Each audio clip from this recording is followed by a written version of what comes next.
Partie 2 des métaphores. Si vous débarquez en cours de route, je vous invite à aller jeter un œil à la partie 1 pour profiter pleinement de ce contenu. Mais si vous n'êtes pas du genre à suivre les consignes, eh bien, bienvenue dans cette vidéo. En partie 1, on a exploré le modèle proposé par John Tea, les phases de la foi, également appelé vision du monde, qu'il a mis en regard avec le modèle chinois des 5 éléments. Et en fin de partie 1, je vous ai quitté sur une invitation qui tient toujours, celle de voyager au travers ces phases de la foi. Mais avant de larguer les amarres, laissez-moi vous rappeler quelques fondamentaux sur l'itinéraire que nous allons emprunter. Dans le modèle chinois des 5 éléments, on retrouve 2 itinéraires principaux. Un itinéraire en forme de cercle qui passe d'élément en élément et un itinéraire en forme d'étoile qui va d'un élément sur 2. En médecine traditionnelle chinoise, l'itinéraire en forme de cercle se nomme le cycle Sheng. C'est un cycle nourricier, un cycle d'engendrement, où chaque élément va venir nourrir, engendrer le suivant. Le bois va nourrir le feu, plutôt explicite.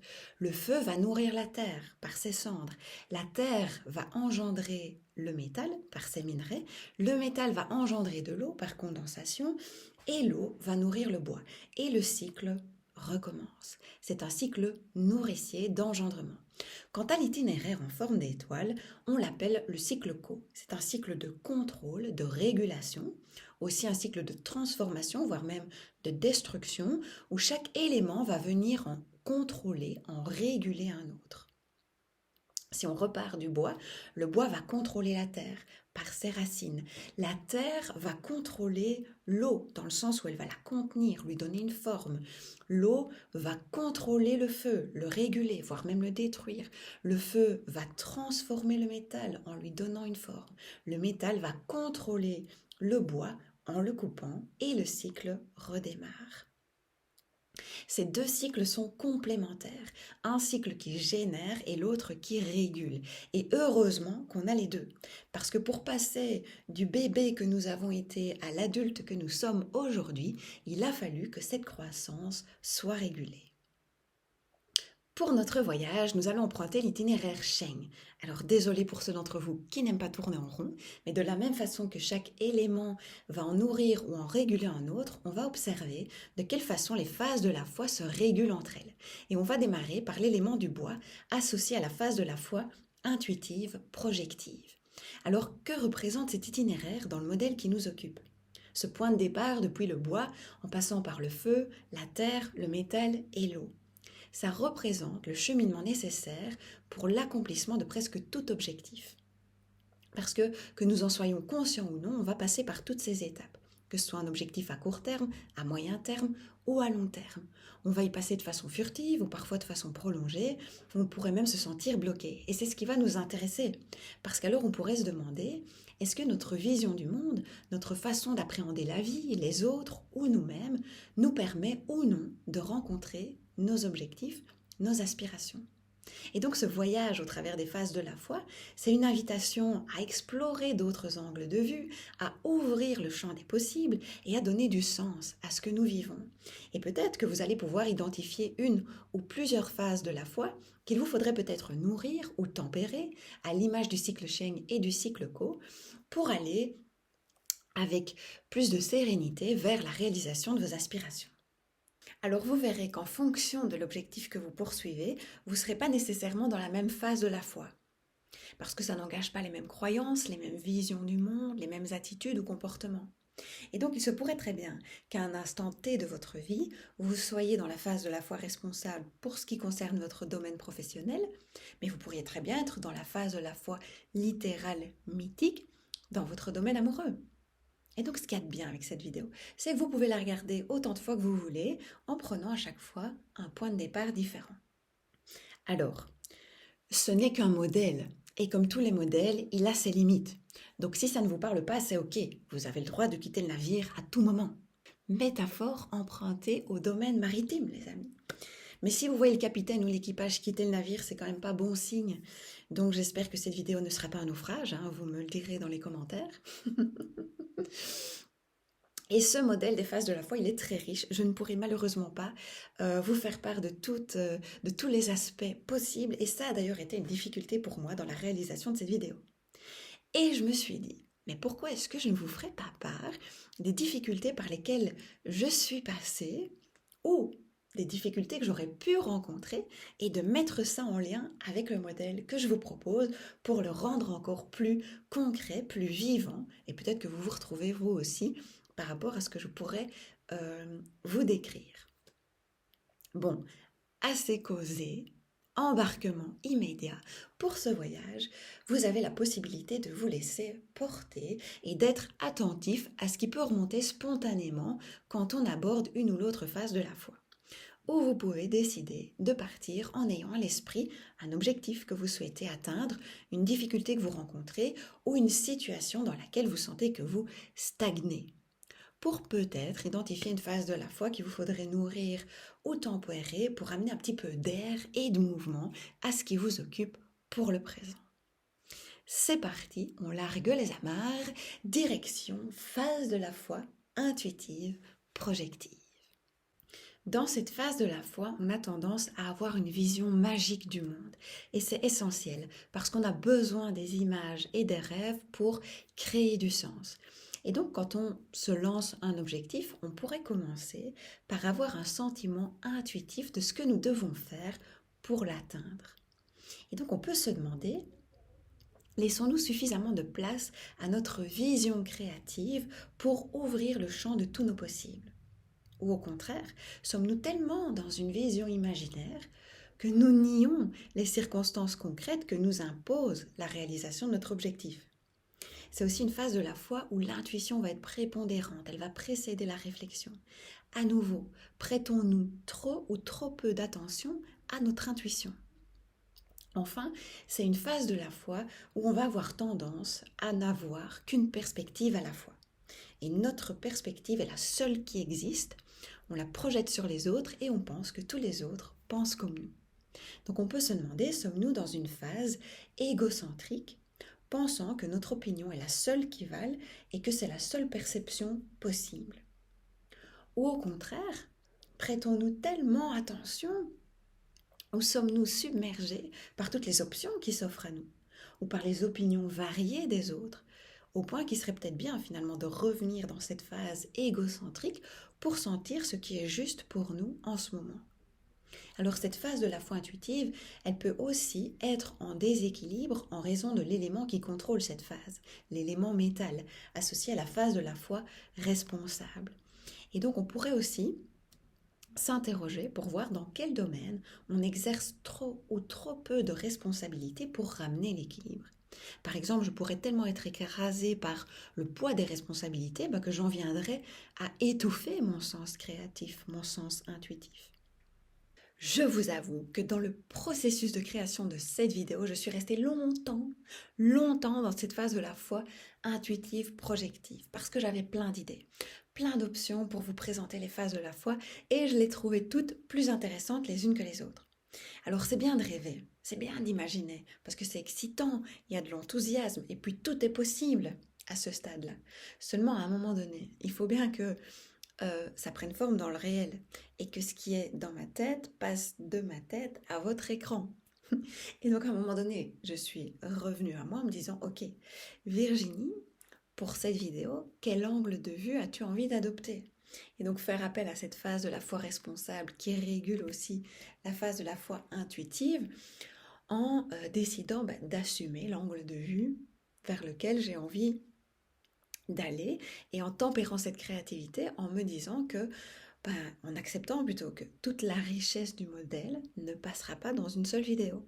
Et c'est ok. Et alors là, mon énergie a pu à nouveau circuler et m'emmener tout naturellement vers la phase de la foi suivante, qui est la phase de la foi associée au feu, la foi littérale mythique. À partir de ce sentiment intuitif de ce que nous devons faire pour atteindre notre objectif, nous pourrions ensuite chercher auprès de notre communauté, de notre famille, de notre groupe professionnel ou des personnes qui sont des références pour nous dans le domaine qui nous occupe, chercher la bonne manière d'atteindre notre objectif. Et donc cette phase de la foi, c'est une phase de loyauté aux règles, de loyauté à la communauté, de loyauté au modèle existant. Et on va avoir tendance à être enclin à une interprétation littérale des choses. C'est comme ça, et pas autrement. Et donc on pourrait se demander, sommes-nous dans une interprétation étroite et littérale des choses? Pensons-nous que notre famille, notre culture, nos mentors, notre instructeur, l'école dans laquelle nous sommes, est le seul groupe de personnes qui font les choses correctement? Ou pensons-nous que la seule façon d'atteindre notre objectif, c'est de se conformer strictement aux règles ou à la façon dont on a appris les choses? Ou peut-être qu'à l'inverse, on ne tient pas compte de ce qu'on a appris et on réinvente constamment la roue. Et il serait peut-être bien de tenir compte des conventions et des règles pour pouvoir bénéficier d'un cadre et bénéficier de l'énergie du groupe. C'est aussi une phase de la foi où on va avoir tendance au perfectionnisme et à privilégier une signification unique. Il n'y a pas d'entre-deux. C'est bien ou c'est mal. C'est bon ou c'est mauvais. Je suis compétente ou je suis nulle. Je suis forte ou je suis faible. Je connais ma matière ou je ne la connais pas. Et donc, on pourrait se demander si on se considère comme excessivement mauvais ou excessivement bon en fonction de notre capacité à adhérer strictement au modèle que l'on considère comme bon. Laissons-nous suffisamment de place à l'imperfection et à l'expérimentation. Et cette phase de la foi littérale mythique, elle peut aussi être en déséquilibre en raison de l'élément qui contrôle cette foi, qui est l'élément de l'eau, associé à la phase de la foi réintégrative universalisante. Si j'ai du mal à réintégrer certains aspects de moi-même, qu'il s'agisse de qualité ou de défaut, peu importe, si j'ai du mal à accepter que oui, je peux à la fois être compétente et continuer de douter, je peux à la fois être forte et continuer à avoir besoin d'aide, si j'ai du mal à rassembler des aspects de moi-même, ça peut entretenir une vision littérale ou dualiste des choses. Alors si j'avais été bloquée dans cette phase de la foi pour la réalisation de cette vidéo, qu'est-ce que ça aurait pu être? Eh bien, j'aurais pu chercher la façon officielle de vous présenter les phases de la foi et de me dire qu'il faut absolument que je vous la retransmette de la façon dont je l'ai appris, parce que c'est la seule façon qui est valable. Et que si je ne suis pas fidèle au modèle, alors je ne suis pas légitime. Et de me dire aussi que si je ne suis pas capable de vous prouver tout ce que je vous raconte, alors c'est mieux de ne pas faire la vidéo. Et j'aurais pu aussi être dans l'extrême opposé et me dire, moi je ne tiens pas compte de ce qu'on m'a appris, en totale rébellion, je rejette tout ce que j'ai appris jusque-là et je vais faire les choses à ma sauce. Alors, comme l'idée c'est l'équilibre, eh bien je pourrais me dire, ok, je vais quand même tenir compte des conventions et des règles pour pas vous raconter n'importe quoi, mais aussi accepter que mon style, ma vision, ma voix sont valides et que transmettre quelque chose, c'est pas forcément imiter. Et que je peux tout à fait respecter l'esprit sans pour autant être complètement dans la lettre. Que peut-être je vais me tromper ou faire une erreur dans cette vidéo, mais que c'est pas pour autant que je vais perdre toute ma légitimité. Et quand je fais ça, eh bien je suis déjà en train de phaser vers les phases de la foi suivante. Donc vous voyez que les frontières sont pas nettes et tranchées, elles se confondent plutôt entre elles et c'est d'ailleurs pour ça qu'on parle de phase. Et donc là, sans le savoir, nous sommes déjà arrivés dans la phase de la foi suivante associée à l'élémentaire mon cher Warner, qui est la phase de la foi conventionnelle synthétique. Alors une fois qu'on a cherché la bonne manière d'atteindre notre objectif, généralement on va essayer de comprendre ce que cet objectif signifie pour nous personnellement. Et on va évaluer la pertinence des normes du groupe pour voir si elles font sens pour nous dans les circonstances qu'on rencontre actuellement. Et dans cette phase de la foi, on va avoir tendance à chercher l'approbation des autres, à chercher des autorités en dehors de soi. Donc on pourrait se demander, accordons-nous trop ou trop peu d'importance au regard que les autres portent sur nous? Nions-nous peut-être la valeur de l'évaluation des autres? Ou nous basons-nous exclusivement sur les opinions des autres au point de nier tout sens interne de soi? Et dans cette phase de la foi, on pourrait commencer à sentir un décalage entre le modèle auquel on a adhéré jusqu'ici et ce qu'on ressent au plus profond de soi. Et on pourrait commencer à hésiter entre ce qu'on ressent comme vrai et ce que notre famille, notre culture ou nos mentors valideraient. Et donc on pourrait même hésiter à remettre en question certaines choses alors qu'elles ne résonnent plus en nous, mais par loyauté ou par peur du rejet. ou tout simplement par peur d'avoir tort. Et donc généralement, on va échouer dans l'usage créatif de nos ressources internes parce qu'on sait identifier aux valeurs, aux croyances, aux comportements, aux attitudes du groupe immédiat qui nous entoure. Et donc on pourrait se demander, accordons-nous trop d'importance aux valeurs et croyances de notre entourage immédiat au point peut-être de souffrir d'une estime de soi insuffisante? Ou nous demander, nous définissons-nous exclusivement en fonction des rôles que nous jouons auprès des autres ou en fonction de nos relations? Alors un déséquilibre profond dans cette phase de la foi conventionnelle et mythique peut avoir lieu si vous avez vécu une trahison d'un individu ou d'un groupe d'individus significatif dans votre vie personnelle, ou si vous avez rencontré des événements qui ont remis en question vos croyances les plus profondes, les plus ancrées en vous. Si vous avez vécu ces choses, tout votre modèle de la réalité s'effondre, tout ce que vous avez cru euh, jusqu'à aujourd'hui est remis en question. Et c'est extrêmement déstabilisant. Une autre raison pour laquelle cette phase de la foi pourrait être en déséquilibre, c'est l'élément qui contrôle cette phase de la foi, qui est l'élément du bois, associé à la phase de la foi intuitive, projective. Peut-être que vous êtes tellement attaché aux valeurs et croyances du groupe que vous n'êtes plus suffisamment en contact avec votre intuition pour vous guider vers votre objectif. Ou peut-être que vous êtes tellement dans la pensée magique que vous en oubliez de profiter, de bénéficier de toute la sagesse conventionnelle qui est mise à votre disposition. Si j'avais été bloquée dans cette phase de la foi conventionnelle synthétique, qu'est-ce que ça aurait pu produire? J'aurais pu par exemple être paralysée par le regard des autres et me dire mais que vont penser les gens qui vont regarder cette vidéo? Et s'il y a un de mes formateurs qui la voit, est-ce que je peux vraiment présenter les choses comme ça? Est-ce que je ne suis pas en train de trahir le renseignement? Et donc je pourrais craindre le rejet. Je pourrais aussi vous le présenter d'une façon qui n'est pas à moi, d'incarner une certaine posture, une certaine façon de faire, parce que je pense que c'est celle que vous attendez de moi. Et donc me donner une certaine image pour être validée. Aimez-moi s'il vous plaît. Et donc ça, c'est extrêmement souffrant d'adopter un rôle ou une image qui n'est pas soi et extrêmement énergivore. Et donc une façon de ramener l'équilibre, ce serait de me différencier de mes formateurs, par exemple, de prendre toute la richesse de ce qu'ils m'ont transmis et de m'en servir pour créer ma propre vision du monde, de faire appel à la phase de la foi intuitive pour me reconnecter à mon intuition, à comment j'ai envie de me sentir dans cette vidéo, qu'est-ce que j'ai envie de transmettre, pourquoi j'ai décidé de faire cette vidéo, sens du partage, de la créativité, de l'enseignement, ok.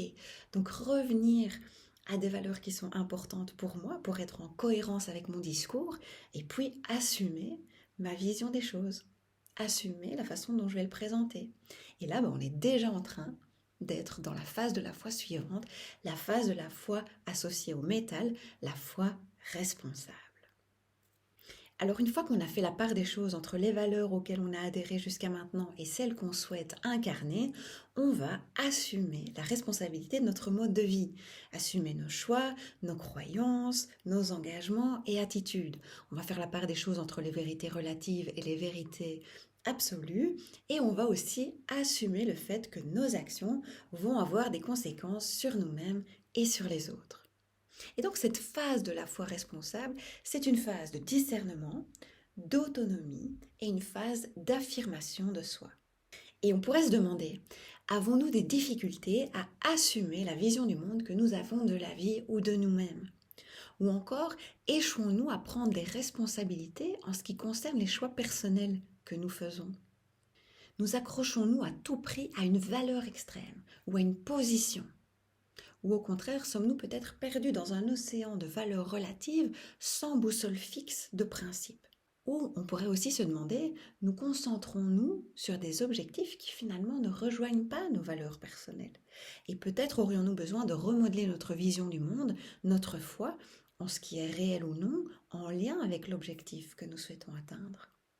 Alors un déséquilibre dans cette phase de la foi responsable pourrait être équilibré par une vision plus littérale des choses. Ça peut paraître contre-intuitif, mais donc l'élément qui contrôle cette phase de la foi responsable, c'est le feu, associé à la phase de la foi littérale mythique. Parce que peut-être aurions-nous besoin de bénéficier de l'énergie du groupe pour atteindre notre objectif, plutôt que de penser que nous devons porter seuls la responsabilité sur nos épaules. Et peut-être que la phase de la foi responsable est en déséquilibre parce que je prends la responsabilité de choses pour lesquelles en plus je n'ai pas de contrôle. Et que le besoin, ce serait peut-être justement d'avoir une vision plus littérale et concrète des choses pour m'en rendre compte. Alors, si j'avais été en déséquilibre dans cette phase de la foi pour créer cette vidéo, et j'avoue, je le dis, voilà, j'ai été en déséquilibre. J'ai remis en question ma légitimité. Mais qui je suis pour vous parler de tout ça? J'ai pas de formation en médecine traditionnelle chinoise, je ne suis pas historienne, je ne suis pas conférencienne, en plus je débute en kinésiologie. Et puis à un moment donné, j'ai perdu mon discernement. Je me suis dit, mais au final, pourquoi je le fais? Est-ce que c'est vraiment pour être en lien avec mes valeurs de partage, de créativité, d'enseignement? Ou est-ce que c'est plutôt pour me construire une image de quelqu'un qui connaît, qui maîtrise un sujet, et donc pour me donner un peu d'importance et de valeur? Je me suis à un moment donné sentie aussi un petit peu obligée de faire cette vidéo parce que j'ai fait la partie 1 et donc il faut bien que je fasse la partie 2 parce que si je l'ai dit, il faut le faire. Et je pourrais aussi ne pas assumer complètement ce que je vous partage parce qu'il y a peut-être une partie du modèle avec laquelle je ne suis pas tout à fait en phase où je pourrais craindre ce partage parce qu'il pourrait en résulter de l'incompréhension, des critiques ou un sentiment de ne pas être à la hauteur.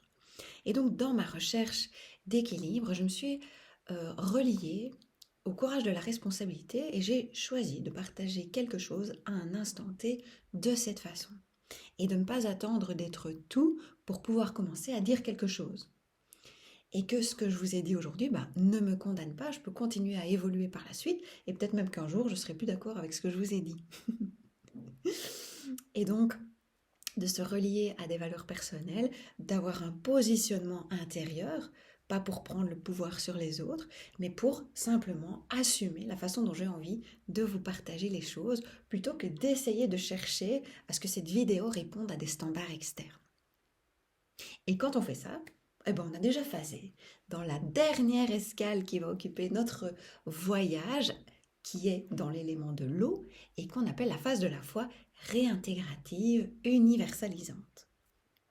Alors une fois qu'on a reconnu les rôles que nous jouons auprès des autres ou les perceptions que les autres peuvent avoir sur nous, on va enfin se permettre d'être qui nous sommes. On va se lâcher la grappe et on va effectuer les changements en nous qui correspondent à nos propres buts et objectifs. Et donc dans cette phase de la foi, on va avoir tendance à réintégrer toutes les parts de nous-mêmes pour nous permettre d'être qui nous sommes. Et on pourrait se demander, y a-t-il des parties de nous que nous devrions un petit peu réveiller pour atteindre notre but? Comme par exemple le courage d'agir ou oser déplaire, toutes ces parts de nous qui n'attendent que d'être mises en lumière pour nous soutenir dans notre démarche.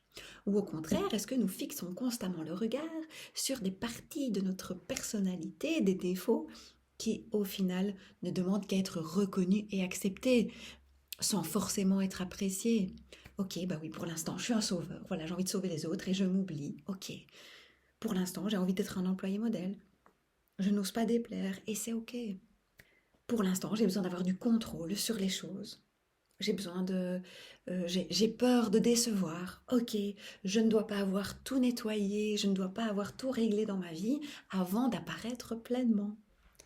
Dans cette phase de la foi, on va aussi être moins concerné par sa survie individuelle. On va effectuer les changements nécessaires pour rencontrer notre objectif. Objectif qu'on va d'ailleurs peut-être modifier pour accéder à une compréhension plus complète de soi-même. Par exemple, si je suis partie avec l'idée de ne plus jamais douter dans ma vie, de ne plus jamais avoir peur, mon nouvel objectif pourrait être j'apprends à vivre avec le doute sans qu'il ne m'empêche d'agir. C'est aussi une phase de la foi où peut-être on va être amené à renoncer à certains besoins ou certains idéaux parce qu'on reconnaît qu'on ne peut pas tout contrôler et que l'avenir ne nous appartient pas. Ou encore, on pourrait se dire, quelles que soient les conséquences et quel que soit ce qu'il advienne dans ma vie, je décide de respecter l'engagement que j'ai pris. Et donc la question à se poser, c'est, hésitons-nous à nous adapter pour rencontrer notre objectif en raison des changements nécessaires que ça va demander? Et dans cette phase de la foi, on pourrait aussi, ou on va plutôt généralement considérer les paradoxes comme des mystères à accepter et non plus comme des mystères à résoudre. Oui, les gens sont à la fois bons et mauvais. Oui, je peux être compétente et continuer de douter. Je peux être forte et avoir besoin d'aide. La question à se poser, c'est, dans ma vie, Dois-je adopter un point de vue plus intégré ou des opposés puissent coexister? Oui, je peux être en désaccord avec quelqu'un, mais c'est pas pour autant que je vais la rejeter. Oui, ce que je vis en ce moment, c'est terrible, mais c'est aussi une très belle opportunité. Un déséquilibre dans cette phase de la foi réintégrative universalisante pourrait être équilibré en considérant l'élément qui contrôle cette phase de la foi, qui est l'élémentaire phase de la foi conventionnelle synthétique. Pour accéder à cette compréhension plus complète de nous-mêmes, sommes-nous capables de nous voir au travers du regard des autres? Ou comment seront nos relations ou nos rôles auprès des autres lorsque nous aurons effectué toute une série de changements et d'ajustements dans notre vie? Et puis parfois, cette étape de la foi, elle n'est tout simplement pas possible parce que peut-être que l'objectif que nous poursuivons n'est pas personnel. Nous essayons d'atteindre cet objectif parce qu'il nous a été suggéré, qu'il a fait l'objet de demandes, voire même de pression. Donc posons-nous la question, est-ce que c'est vraiment moi qui ai décidé d'aller dans cette direction? Si j'avais été en déséquilibre dans cette phase de la foi, et c'est ok d'être en déséquilibre. D'ailleurs, l'équilibre n'est qu'une suite de déséquilibres. Et cette phrase est tout à fait, juste pour la phase de la foi dans laquelle nous nous trouvons. Phase de la foi réintégrative universalisante, où des opposés coexistent. L'équilibre est une suite de déséquilibres. Et cette idée du déséquilibre, je l'aime beaucoup, parce que même sur un plan métaphorique, on reste dans le thème, c'est finalement le déséquilibre qui nous permet de nous rendre compte que quelque chose est à rééquilibrer, et donc d'ajuster par exemple notre posture pour ne pas tomber. Et c'est ce que fait notre corps en permanence, notre système proprioceptif. Il capte dans quelle position nous sommes pour constamment nous réaligner. Et donc si vous sentez en vous de la frustration, de la déception, un manque de cohérence, une perte d'imagination, d'intuition, ou si vous sentez le poids des responsabilités, ou si vous sentez que vous avez du mal à vous à assumer qui vous êtes parce que vous donnez constamment la priorité à ceux qui vous entourent, ou aux idées de ceux qui vous entourent, c'est génial, parce que vous êtes en train de sentir le déséquilibre qui est à l'intérieur de vous, et ça va vous permettre de vous rééquilibrer. Et donc, si j'avais été en blocage dans cette phase de la foi, j'aurais par exemple pu me rendre compte que l'objectif que je m'étais fixé, il fait plus sens pour moi maintenant. Faire une vidéo parfaite pour être légitime. C'est quoi ce bobard? Et donc mon réajustement, ça pourrait être, en fait, moi, je veux que ma vidéo, elle soit utile, qu'elle soit sincère et qu'elle permette aux autres d'apprendre et de moi aussi apprendre en chemin. Et d'accepter que, oui, cette vidéo, elle sera pas parfaite et qu'il y a certaines personnes qui vont apprécier son contenu et d'autres qui n'en auront rien à faire. Oui, les réactions seront mixtes. D'accepter aussi que je peux vous parler des phases de la foi, même si je ne maîtrise pas complètement le modèle. Et que je peux être régulière dans la publication de mes vidéos, comme je peux tout à fait ne pas l'être. Et toc. Bon, une fois qu'on a parcouru tout ce voyage, qu'on s'est enfin lâché la grappe, qu'on s'est permis d'être qui nous sommes, il est temps de profiter de ce que nous avons accompli et de nous réjouir de ne pas avoir abandonné en chemin et d'être quand même parvenu à atteindre ce fameux objectif. Ou pas d'ailleurs, parce qu'on a peut-être changé de cap, on a peut-être réajusté la barre, pris une autre direction, mais au final, ça revient au même. On redémarre quelque chose de nouveau, on reprend de l'élan. Et puis après, une fois qu'on a pris le temps de profiter et de se réjouir, j'ai envie de dire, mais c'est reparti pour un tour. En ce qui me concerne, ce sera une nouvelle vidéo. Et je peux vous dire que la créativité, elle est déjà en route, elle est déjà en chemin. Merci à vous qui êtes toujours là, qui n'avez pas quitté le navire. J'espère que vous n'avez pas eu trop le mal de mer et que vous avez pu profiter du voyage. Si vous avez aimé ce contenu, n'hésitez pas à mettre un like ou pourquoi pas un commentaire ou même vous abonner à la chaîne ou profiter des autres vidéos qui sont en ligne. Il est temps maintenant de remettre les pieds sur terre avec le cœur peut-être un peu plus large et l'âme un peu plus salée. Merci de votre présence et on se retrouve bientôt pour d'autres traversées. Ciao!